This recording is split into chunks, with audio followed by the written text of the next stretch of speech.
And welcome to Flooring Models Kit Review time. Today we've got some tools to have a look. We've got DSPIAE's Departure Combo Set. I can't help feel, but there's something lost in translation there. Basically what we got, I think, is a starter set down in here. So we've got various tools. We've got obviously some cutters, some tweezers. We've got a knife. We've got a, well, it's a bit weird, this one. We'll talk about that one in a minute. And a couple of other bits and pieces, sanding equipment, things like that, all in a nice starter set. Now, the nice people over at Breveco, obviously Corinne and Avid, gave me a load of stuff to go through on a review. So expect to see lots more of this in the coming few days. All right, so what we've got down in here, as you can see, is the tool set. As I said before, they're all down in here. And we've got a little bit more information about what's in the tool set on the back here. So we've got some single blade nippers. Now, I do believe this is the latest model of them as well. I'm hoping it's the latest model of them as well. They've got better and better, and they're getting closer and closer to what is the gold standard, I think, of the God Hands one. So it'd be interesting to see that. We've got a parts detacher, which I'm not quite sure what a parts detacher is, but we'll have a look at that as well. We've got some folding scissors. So again, it's basically saying they'll cut through anything. We've got some replacement blades as well. So we've got 20 replacement blades in this one for the knife. We've got the knife handle itself, which looks absolutely great. We've got some straight tweezers and we've got some angle tweezers, which are always absolutely handy. We've got a glass polishing file, which I can't help, they're a little bit gimmicky, but there we go. We've got some sanders, but for a basic set, they look to be incredibly strong. 600, 800 and 1200. They look more like polishers to me. We've got this one here, which is called the Phoenix Plume panel liner. I don't even know what that is, so we're going to have a look at that. I'm thinking it may be a rescribal, but a panel liner. Again, you have to be a little bit careful because things lost in translation. We've got some carbon fiber pads. Don't know what they are either, so I'll have a look at that in a minute. We've got some abrasive sponges, so I assume it's a sponge set, and we've got some sandpapers as well, which again, I assume are down in there. So the name for this one, or the model they're calling it, is TCS01. All right, so you can go off and you can have a look at that one right now if you want to have a look at that. Now, actually, DSPIAE itself, if I remember, because I say it as DSPIAE, but the real name for it is probably something completely different. But the thing is, it's actually made up of an acronym of all little things as well. So basically, we've got down in here, it's D for Dream, and then it's S for Strive, P for Perfection, and then I for Innovate, and then you've got A for Advanced, and then obviously E for Excellence. So call it what you like. I'm calling it DSPIAE. I've called it that for years. Send me a message if it should be done another way. Anyway, what we've got in the box is a hard case, which is quite handy. All right. And then again, it's held on by magnets. One of my magnets keeps coming off, so we'll have to stick him back in here. All right. But it's got magnets on the case, so that's down there. Could probably do with a drop of glue. This one's got glue on it, the other ones haven't. Down in here, we've got a little inlay card, and it's basically the same instructions we've seen for their other nippers. So it teaches you how to cut it, i.e. don't go straight in and try and cut it. Literally cut it a little bit away and then come closer with each little nip so you get a perfect nip. This way you've got less chance of doing damage to the actual part. All right, so as you're going into it, so that explains all about those, and obviously cutting them on the straight as well and not on the angles, things like that, so forth and so on. Talks about the hobby knife as well, which we'll have a look at, how to get the blades in and out. Talks about the tweezers. It's got, obviously, it looks like a flick knife, as you'll see, or a stiletto knife, as I used to call them, as well. So again, you've got there reversible sponges. We've got some scissors down in there. We've got the glass polisher. We've got the Phoenix Plume. Not even sure what that is. And obviously, we've got sanders and various things down in there as well. And again, it's in the old Chinese on the back. So in the box, you are greeted by this. To be honest, the most exciting thing for me is these, because I'd like to know how they stand up. So just out of interest, I have got, or have had, thanks to the great people at Breveco, have always supplied me with these. This is the number 2s. I think these are called the 2.0s. So I'm not sure if these are the 3s or the 5s or whatever they're calling them these days. But straight off the bat, they feel pretty similar. Looking at them, there is some small differences. Obviously, these go to a bit more of a point, the old ones, than the newer ones. It's obviously got a coloured spring in here, and also it feels a lot smoother. You know, these are smooth, but these I've been using them for donkey's years, so they're going to wear through. Obviously, slight differences in the handle. We've got the black, and then it's been dipped. Same on here, but they feel pretty good. Standard pin-wise, they've got the little open pin in here, which it's not like, obviously, the competitions and that. So obviously, they've got big bolts, but you've got them down in there. And again, we've got a little hex drive down in there, which does your tensioning, because again, with these, if you pull them together and your 2 heavy with it, you can actually shatter the blades. So there should be a minute gap right the way through, and then that way you get a nice clean cut as well. So anyway, we get rid of the old ones, but these do feel very nice. So what we're going to do in true style, we won't hang around with this. We're just going to grab a bit of sprue and we're going to come in here. Now it does say everywhere you shouldn't be cutting big thick sprue with this stuff. So the big thing is like how well these actually cut. All right, so again, we're just coming through and you can see there's no ping. It doesn't fly off or anything else like that. It just comes in and goes for a nice clean cut. All right, so that looks pretty good. Let's take some of their old ones and have a look, see how they cut compared to the old ones. Okay, so I will say, I don't know if there's a difference in the blades. You can probably see here the difference in the thickness of the blade. These ones here are not as fine as these ones. This one's got a thinner blade onto it. So when you cut with these are more akin to your God hands. So it just cuts through. As you can see, there's no real stress mark on this at all. Yet with these ones, we're coming in and then we're going through. There's a little bit of whiteness you can see in there. So again, it looks like they've thickened up the blades. It may be that this is just from the starter set. They do look very, very similar. All right. But yeah, so these are the 0.30s. And then this one on here, it doesn't actually say it.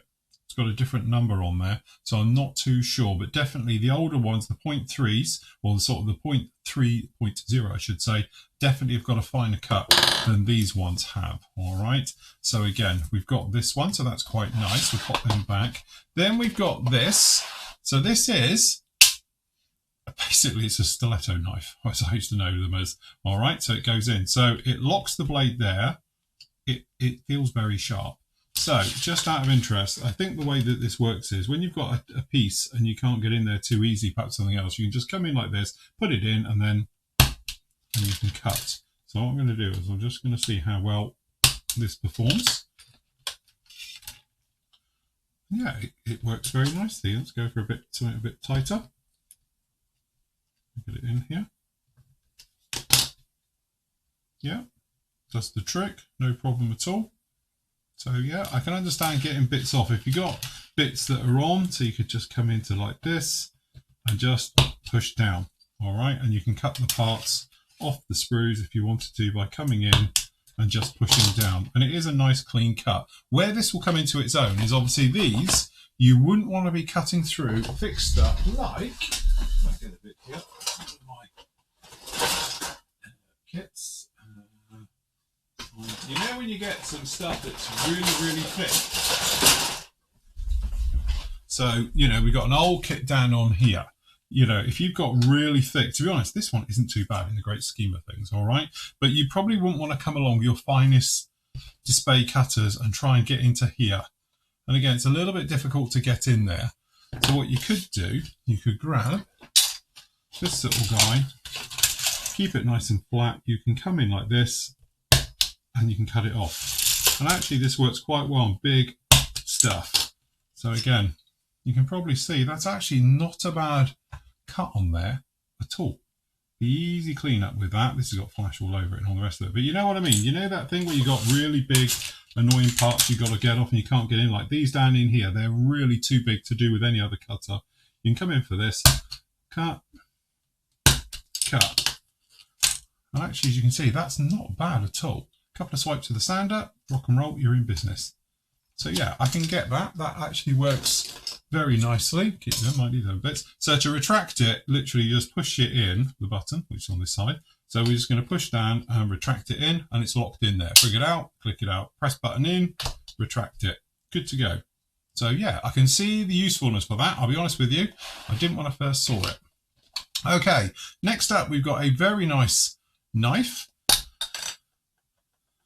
It's actually really nice indeed. It's got a nice rubbery grip on the here. All right, you've got a thing so it's not going to roll either because it's triangle. You know, it's like a Toblerone trying to roll off. It's not going to roll into your lap and stab you. What I love about these, and I must admit, Matt's got some blades we got for him for this, is that the actual blade itself is really small. So it's great for deburring and various things. Where's that little man we just cut off? Here he is. So if you wanted to deburr and stuff like that, you can just get in here and just take off that little bit of flash between the parts. You know, it's great for doing these. I know Matt loves doing them with this, you know, so we've got a little bit on his helmet here. You can just come along and it's nice because you can get in amongst it all without having like a number 11 blade out here. The other thing I love it for, it would be masking up. So if you were doing a canopy and you had to come in here and cut around, you can get really nice and close to this, and you can just follow the tape right the way around for cutting mask sets or just general detail work and stuff like that. You can get really in amongst it, which is deadhead handy. All right, so it's quite handy having a nice small blade. Again, blades are interchangeable, so we come off. This is actually quite a weird design on here. You can see it actually has a top and a bottom, so the blades then just come along and you can actually just fit them in, sit in the handle just like that, I assume, in one place or another. You can have it sticking out more or less, and then obviously it will just come in here. You can just poke it in the end, sits in like that. So you can actually have it out a lot more, or you can have it in. That's probably the furthest it will go in. Again, and we can just pop it on and we're good to go. And we're back in business. That's really very, very nice. So down in here we've got one of the bags, and we can just, you can see it's really sharp as hell. Very, very nice. So that's good. And again, nice little case, keeps it safe, falls in your lap, you're not going to cut yourself in two. So to go with that, we have here, I assume it's on this side. How do you get into them? There we go. So there we go, loads of spare blades of that. So you've got 20 blades for that. They're not double-ended, there's just single-ended blades on there. So we've got a pack of blades and a nice little case as well. So you've got new ones in the top, you can put old ones in the bottom. There we go, it's even got a little recycle emblem on it. So that way under here, I assume it's empty, it is. So you can put your old ones down in the bottom, got your new ones in the top. Nice little touch. Then we've got this, which I'll be honest with you, I'm not even sure what this actually is. They call it my instructions again for it. This is called a phoenix plume. So I'm not quite sure what a phoenix plume is, but when you look at it, it looks like a fountain pen. It's got there's a slot down in here. So I'm thinking it's a fountain pen. You dip it into your ink or whatever you're going to use for panel lines. So if you've got a panel line liner, things like that, you can come in and literally put it on as you want. All right, because it's not sharp at all. It's not a scriber. It's well too weak. And imagine, I don't know how, does it unscrew? It does unscrew. I don't know how you change this out, but I'm sure you change out the end. So you could actually change out the nib on this on here as well. All right, so again, that's what that is. I'm not 100%. If you know, please comment down below, because I don't know what that actually is. But it's not a scriber because it's not sharp enough. But generally, it looks like perhaps if you're doing fine details, you're using inks and oils, you've got a really fine, precise applicator. So anyway, that's that. So back over to our assortment box here. Down in the next level, we have this. All right, so starting at the back, we've got a couple of sanders. So these are 800s. So they're single both sides. That's 800 grit on there. So these are really polishers. So you've got a 600, an 800 and a 1200. Again, I think they're a little bit fine for what we do with the hobby. I think, yeah, which to be honest, as a sander manufacturer, you know, we used to make our own sanders for over 20 years. That just seems a funny grade to do as a starter set. Normally, I would say you'd have medium sanders and fine sanders in there, then maybe work up to a polisher, but all of these technically are more your polishing type grades and finishings. But again, you've got those down in there. Again, they're very, very stiff. There's not a lot of cushioning on here either. There's only a little bit, so it's great for doing flat items, you know, things like that. But if you're doing curves and that, you probably need something with a bit more cushioning than those. All right, so we've got those there. Over here, we've got sanding sheets. All right, so these are sticky. So they've got, this is tape on the back. You just peel off the backs and all the rest of it. To be honest, I had to play with this one earlier just so I could have a go at what it works. Again, these are different grades down in here, and you stick them to the carbon fiber. So this is carbon fiber in here, which looks quite nice. Is it though? Is it really carbon fiber? It probably is. But yeah, again, you can do sanding, you can do it. You could then stick different grits on each side, and when you're done, I think you just peel it off, which you can look, and you can then go again. So these are just sticky, stick them on and away you go. All right, so we've got those there. To go along with that said system, we've also got these. So we've got sponges, and again, these are, I imagine, are sticky. So you could stick those onto there, and again, various grits. So we've got a 400, which is definitely a little bit more like it. and we've got a 1200 for finishing down in here, and we've got a 800. So we've got some sponges as well that go along with this actual system. And again, these are all different grades papers down in here. We have got a sanding set as well in here, which we'll look at another time. Last up, we've got one of these, which again, I find these a little bit gimmicky, but these are basically a glass file. It's more for nail files. I don't really see a point of it in the hobby, if I'm honest. They can clog, they can get a bit messy and all the rest of it, but generally this is just a glass sander.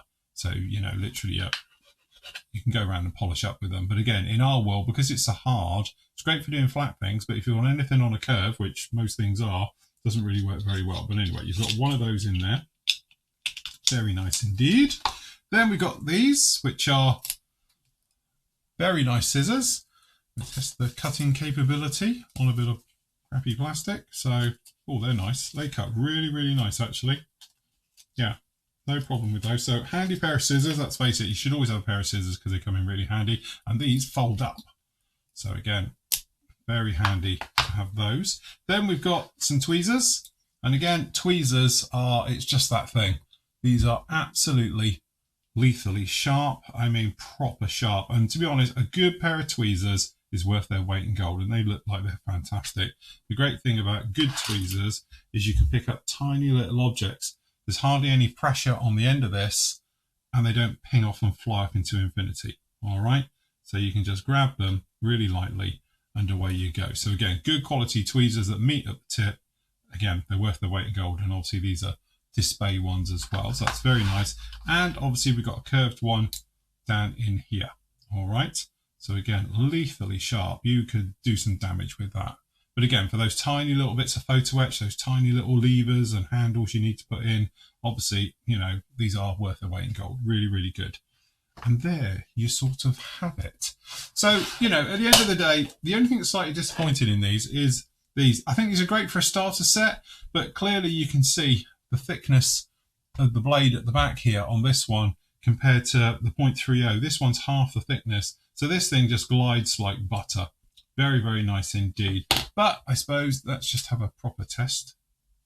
See how well they actually cut off. So if you go by the instructions, you always leave a little bit of a gap just down at each side. You don't cut it right up against the plastic. All right, so as you can see, we've got a little tab on here. So we're just going to come in. Ooh, I tell you what, that's really nice though. There's literally nothing on there. Unless that's a show part, you wouldn't have to worry about cleaning that up. So let's just put it up against its older brother. Again, I don't know if you can hear it when this one, because it's got a thinner blade, this just glides through it. It's effortless. This one, there's a little bit more pressure. The reason you get the pressure is obviously if you look at it, it's literally like a wedge shape. So when it's coming together, even though it's a single edge, it's still putting pressure onto it. And that's why you get the white marks. So for instance, if we just get one of these off here, again, I don't really want to put a total downer onto this, but you can probably see the white mark on the top. So that's the new ones. This is one of my old ones. You can see there is no white mark. You know, you've got a bit of reflective on there, but again, there's no white mark on there. And again, we come in with these. We've got some white mark. That's purely because of the angle. Now, are these any good? Of course they are, because they're still taking the parts off the sprue beautifully. So these are working. And I'll be honest with you, one of the biggest problems you can have, these are really nice. There's hardly any sprue tabs on those. It's cutting very, very close. All right. But I will say, let's face it, the reason why these, I've gone through quite a few of these over the years, about 4 now. I've gone through 3 pairs of gone hands and all the rest of it. And that is because the blades are so fine, the actual blade side, not the thick side, the actual cutting blade, they shear off, they snap and all the rest of it, cutting parts that are too thick. This one's probably designed more for a starter set. It's a little bit more robust. And it does do a really, really nice job though. So at the end of the day, it does exactly what it does say on the tin. So should you go out and get one?